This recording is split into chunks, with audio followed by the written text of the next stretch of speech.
Today's video is going to be how to do simple employee reviews. Hi, my name is Ian Hopfe and I'm an HR consultant.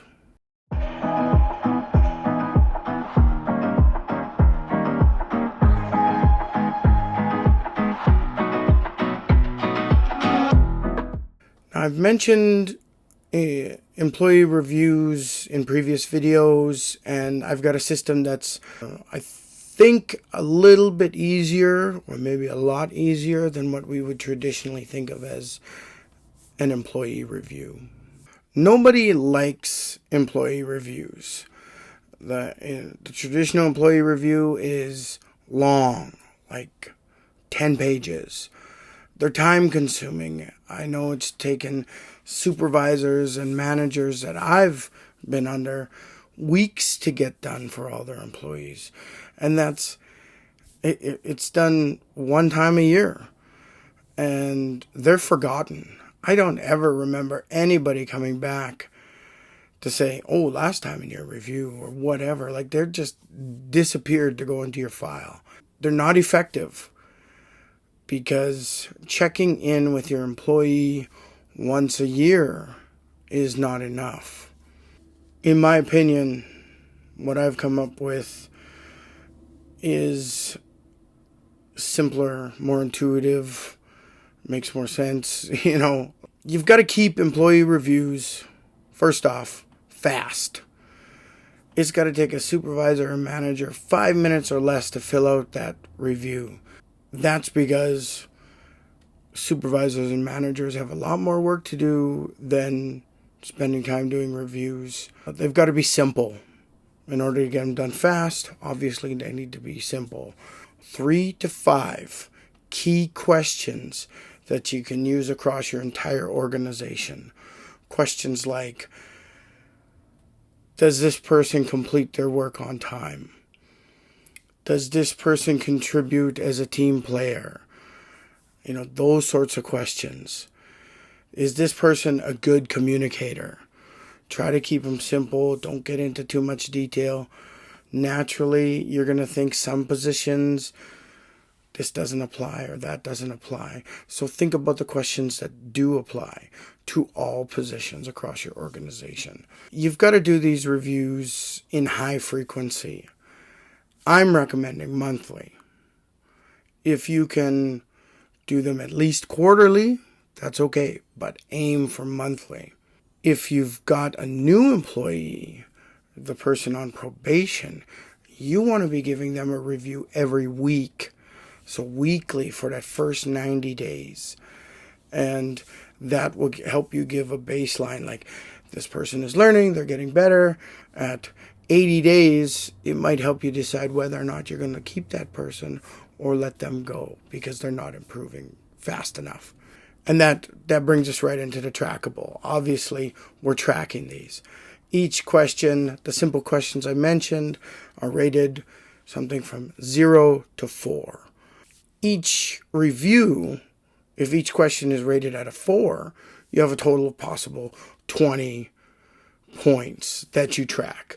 And you can turn that into a percentage. Then you can track them on a spreadsheet, and you can turn that into a chart, and it makes it easy. One shot. How has this person been doing this year? They've been doing okay. They've stayed the same. They're fine. Or they've been slowly getting worse. It becomes effective. It becomes something that's not forgotten. After your supervisor or manager has completed the employee review, then they have a one-on-one meeting with that employee. You sit down 5 to 15 minutes. Again, keeping it short and simple and easy. So it's important at this one-on-one meeting that you create some goals. 2 or 3 goals for the employee and for the supervisor or manager who's conducting it. Because these goals are something that you're going to be working on before the next employee review. So about a month, keeping them simple. I got to work on my communication. I'm going to take that online course. The supervisor is going to talk talk to someone about getting funding for some additional training, whatever it might be, right? You always have these goals, and you review those 2 or 3 goals at the next one-on-one meeting.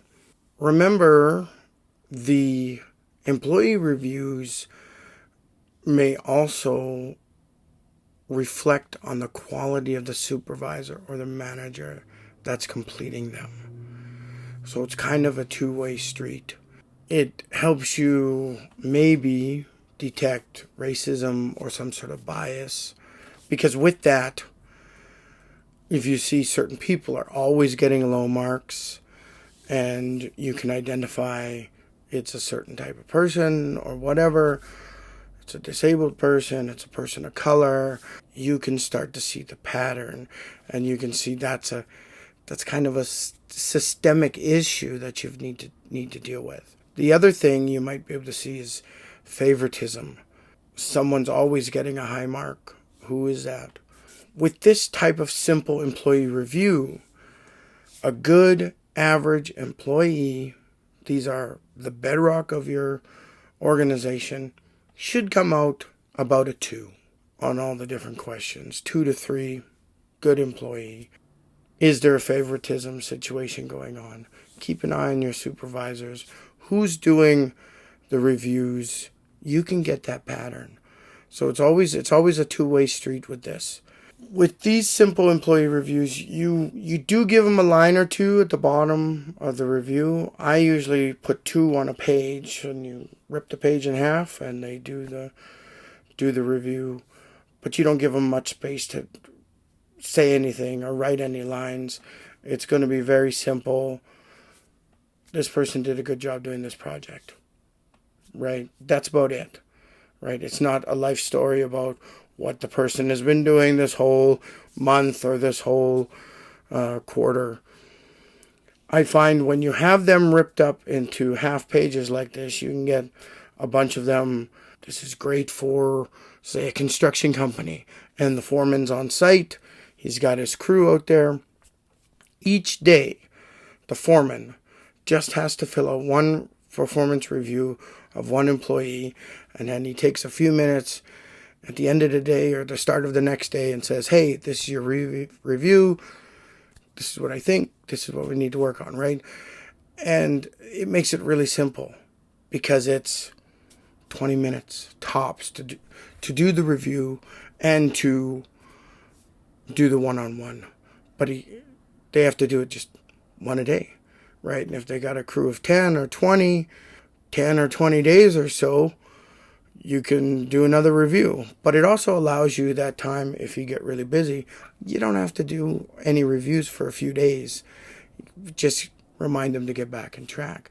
So then at the end of each day, your foreman just, when they're handing in the timesheets for the crew, they also hand in the performance reviews for whichever crew member they happen to do that day.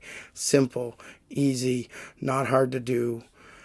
They don't even have to do any of the adding up or creating a percentage, because they just give it to HR and HR can handle that. If you made it this far, I thank you very much for watching my video. Please remember to like it and subscribe to my channel.